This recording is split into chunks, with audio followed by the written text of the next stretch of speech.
Today we'll talk about how can you disable invitation notifications on your Pinterest Lite app. We're going to figure out the solution or know how you can do that on your app. All you have to do, you just go down, click on your photo down here. So when you click on it here, it's going to take you to your profile. Then all you have to do, just go above this sign, click on it. So then it's going to take you to this list here. Then all you have to do, just click on notifications.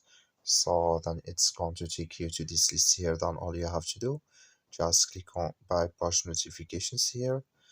So then you come to this list here. Then all you have to do, you just go down here. You keep going down here. So then you come here to invitations, just clicking this sign or this color. So that like you see color it's gone. That's mean invitations notifications in disable with us now. That's all you have to do. Thank you for watching. Don't forget to support us by liking, subscribe.